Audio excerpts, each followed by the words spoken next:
On Tuesday, October the 8th, 2019, Governor Newsom signed AB 1482, the California Rent Control Bill, into law. Now, one might think this is really a rent control bill, but it sort of isn't that way. What Assembly Bill 1482 does is it allows certain property owners to increase rents up to 5% plus adding in the consumer price index, which right now is about 3%. So when certain things like that happen, when you turn around and tell property owners, well, you really can raise your rents 5% if you need to, they'll always need to. It's just kind of the way life works, right? But the whole thing about it is that it's not universal. It's not universal that they can raise the rents by 5% plus the CPI, because they decided certain individuals or certain property owners are exempt.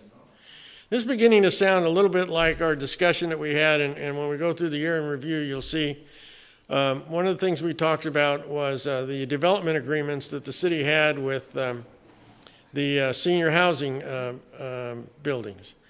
And what we found there was that it really wasn't for the benefit of seniors, it was a benefit for the developers.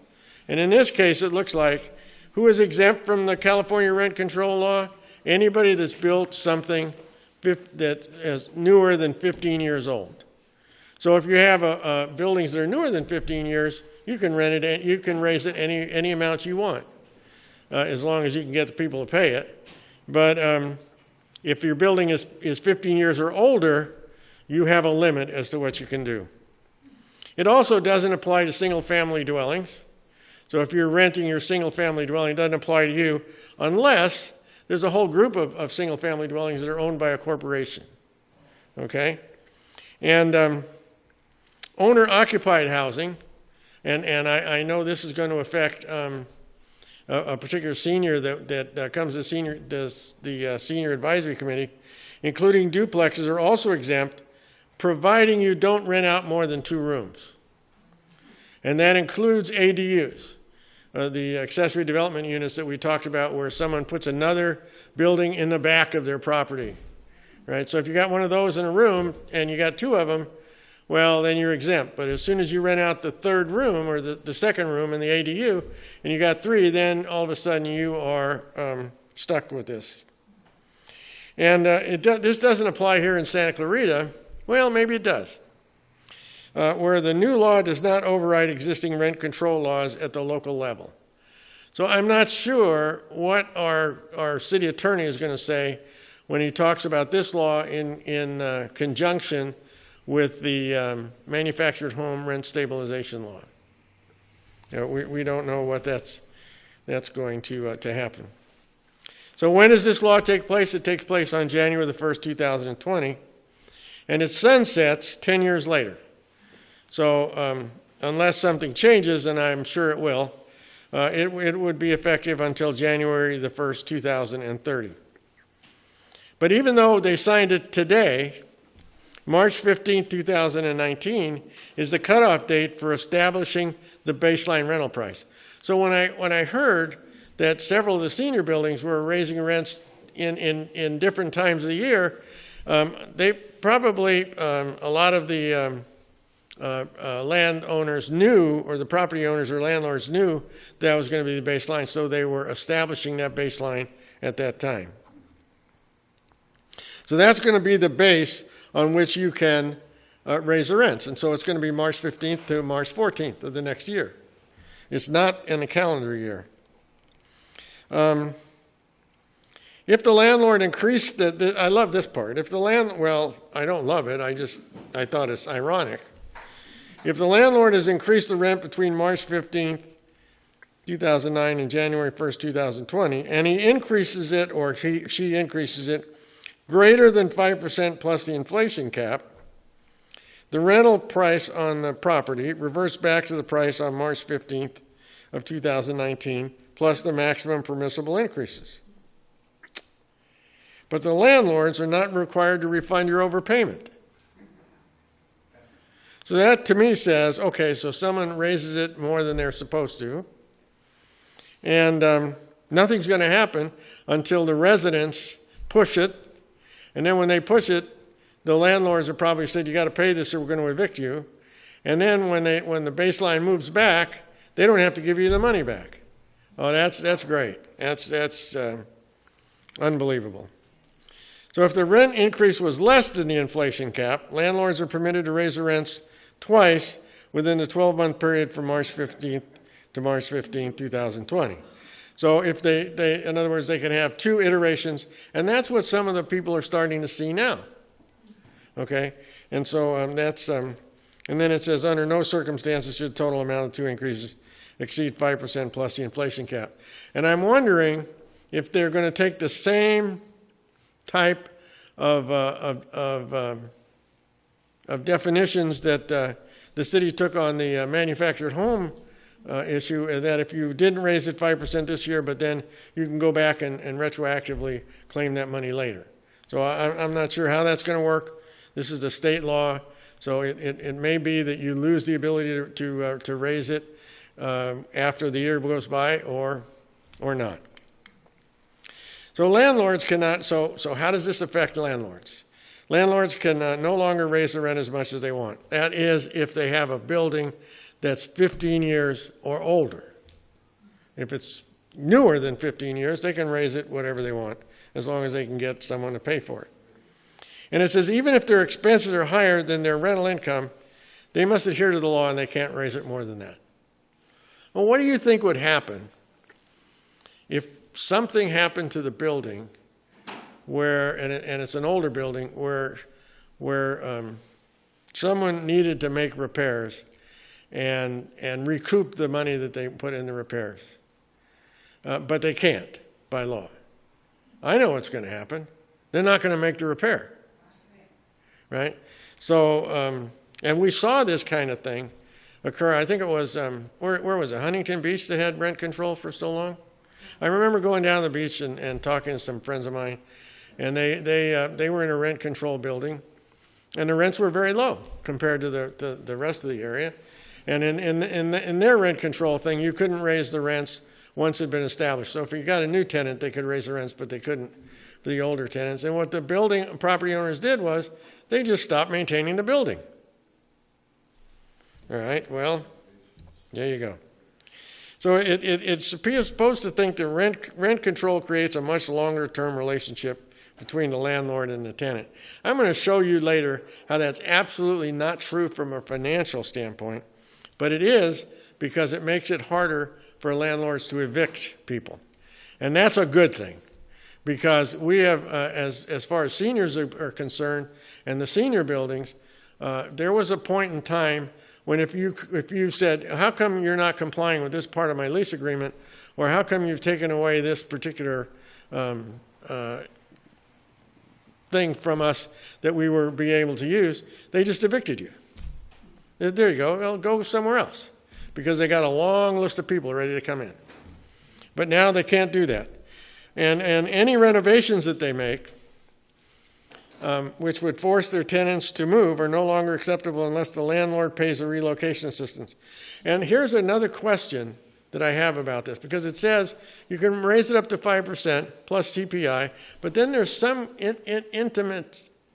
some things that intimate that maybe if you had other things that you needed to do, you could include that as well. And that's something we got to research a little bit more. So how will the law affect the tenants? Oh, this is great. It's a 5% increase cap makes future rent prices more affordable. Anybody believe that?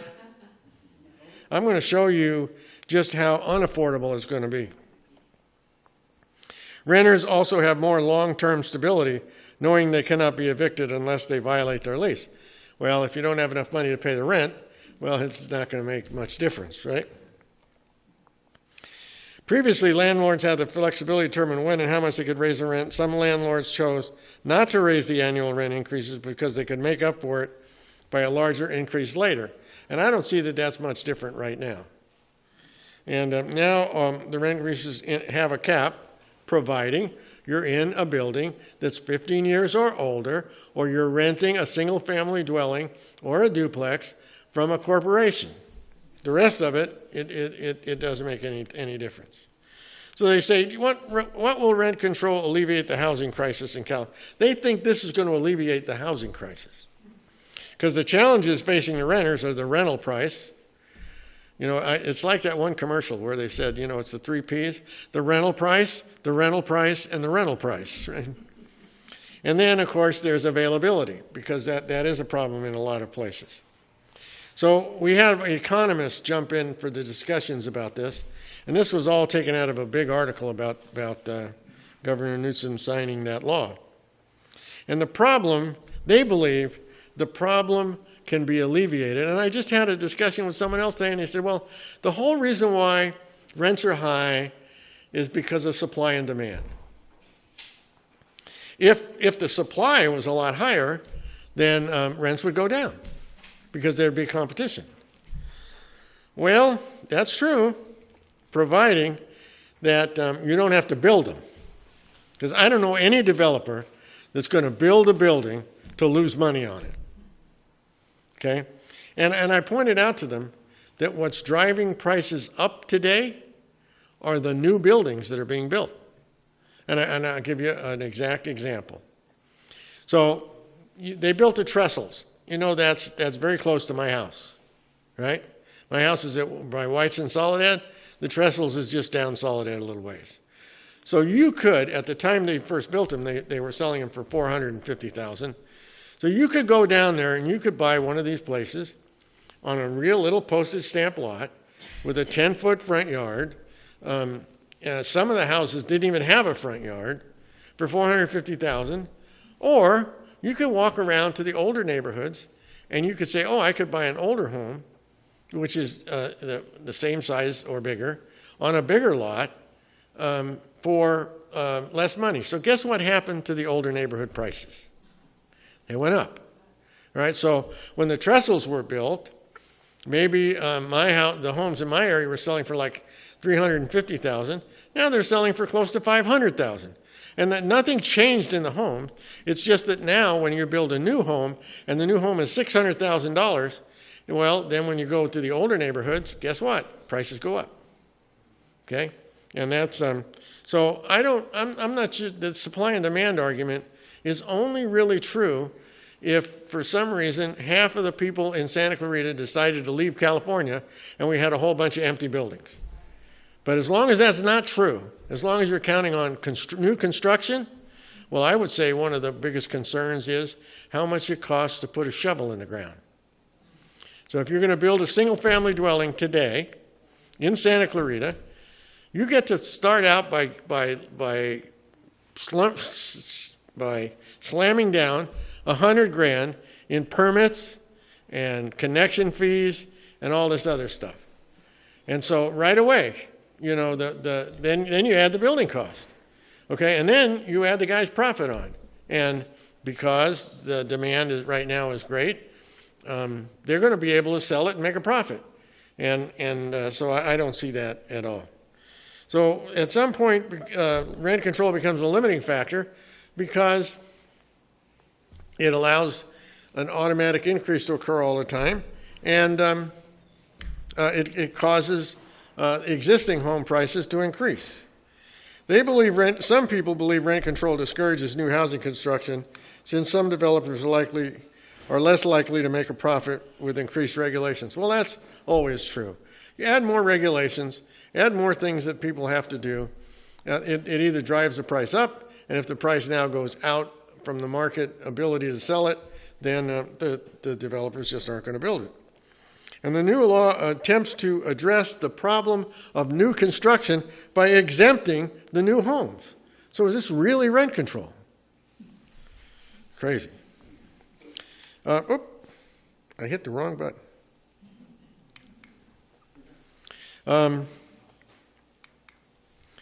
I believe also the same is that increasing regulations does not incentivize investment. Telling people they got to do more stuff doesn't incentivize a developer from building. especially if the business is no longer going to be profitable. I don't know, there are very few developers that I've ever heard of that go in and say, I'm going to build this huge tract, I'm going to build 100 houses, and I'm going to lose $5,000 on each one. They don't do that. It's just not the way it works. There was a Stanford study that claimed rent control would reduce housing supply by 15% due to landlords taking their properties off the market. And you know what? That's happened before. Now they talked about San Francisco, but a while back, I went back to my birthplace in New York, and my cousin was interested in going to all different places that the family lived when they were there. And he also wanted me to take a tour of the Lower East Side. Sometimes if you really want to see how people lived around the turn of the century, go to the Lower East Side. And they had tenement buildings there, and the buildings were brick, but the inside structure and the flooring and all the inside structure was wood. And in it there was probably, I think, 4 apartments per 300-foot apartments per floor, 1 bathroom, okay? And when they started having fires there, since everything was wood, people couldn't get out. So they changed the regulations and they said, as of this date, you can no longer rent these things out until you retrofit the buildings and get rid of the wood flooring and all the wood inside and retrofit it up. And that was somewhere around 1930. Some of those buildings are still vacant because it just doesn't, there's no incentive to do it. You pay for that thing to go up. And some of the reasons why some of those are still there too is because now they became so unprofitable, they donated them to the state to use as a national park type thing where you can go up and look and see how things were. So it is true, if you stick enough regulation on some new regulations and you don't allow people to raise their rents, you can expect that buildings are going to go vacant. Proponents of the bill claims that rent control gives some stability to the market. I agree it gives some stability, not very much, but some. And if left unchecked, prices would rise faster than wage increase. That is the biggest joke I've ever heard. So I decided to do a little analysis. On the top line, what I said was, supposing you were living in a 1-bedroom apartment today, and you were paying $1,500 a month. Realize if you were going for a new 1-bedroom apartment in the Crossings in Newhall, it's $2,200 a month. But let's say you're renting for $1,500 a month. And let's say that the landlord raises the rent 5% per CPI every year, and we'll just make the CPI 3% per year, okay? So what you can see here is you can see the rent going up every year. See it? And by the 9th year of rent increases, it doubled. Okay? Now let's just say that you're a retired person and you're living on Social Security. And you're getting the maximum Social Security. Otherwise, you couldn't afford $1,500 a month. And you're paying $1,500 a month. Now, Social Security doesn't go up 5% plus the CPI. It actually doesn't even go up with the CPI all the time. But let's just pretend that it does, okay? So you can see here that every year it's going up by 3%. And at the end of the 9th year, your $1,500 that you used to be getting would now be $1,957. That's a little short of $2,900, right? So every year that this is going up, this is the amount of money more than what your baseline amount is going to be that you're receiving in your Social Security. So you end up with being short $1,041 in 9 years from now. I don't think that makes it more affordable at all. Okay, that pretty well says that we won't have any seniors in buildings. If they're living on Social Security, they won't be in Santa Clarita 9 years from now. Or they might not even be in Santa Clarita 5 years from now. So I just want you to look at it a little different way. $1,500 a month is $18,000 a year. Okay? But that is after-tax money, right? You don't get to deduct that from your income tax, right? It's after-tax money. So I just threw in a 20% income tax rate. So if you were paying 20% of income tax, it would take $21,600 a year of income to rent that apartment today for a year. Which means if you divide it down and you're working full-time at 40 hours a week, you'd have to make $10.40 an hour to pay for it. That's and you know what? A lot of people say, well, the minimum wage doesn't. Well, yeah, it doesn't. And there's reasons why it doesn't, but it doesn't. So here you go. That's the situation you're in today. 9 cycles later, when the price is $2,999 a month, that says you need $35,000, almost $36,000 a year just for rent. And that is before tax money, or before tax money. So here I use the same 20% income tax rate. You would have to earn $43,200 approximately years of income to afford to live in that place. Almost $21 an hour of your wages would go just to pay rent.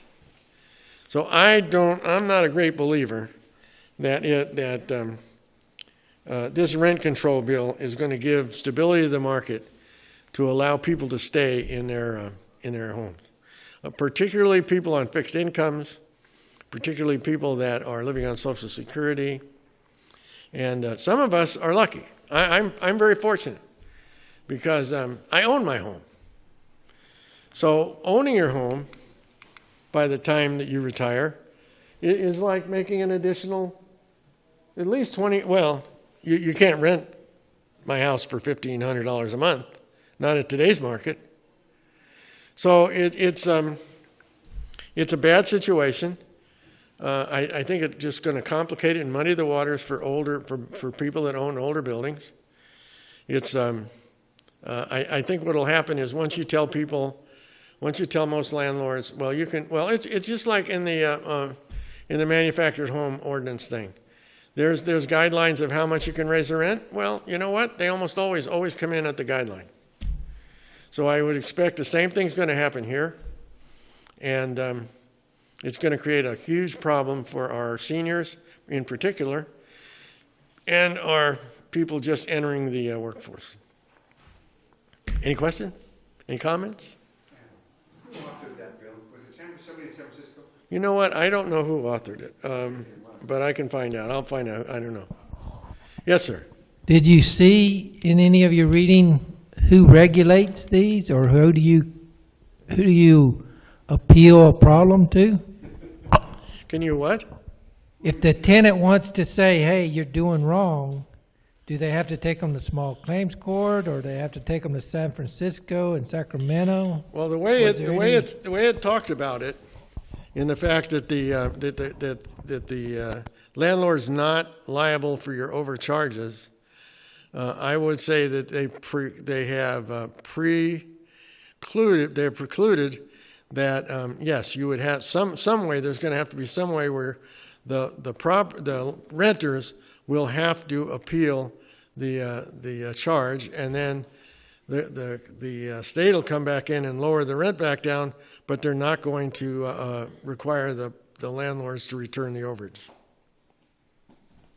Yeah, there's got to be an inspector or somebody that can come by and mediate between the two, huh? I don't know.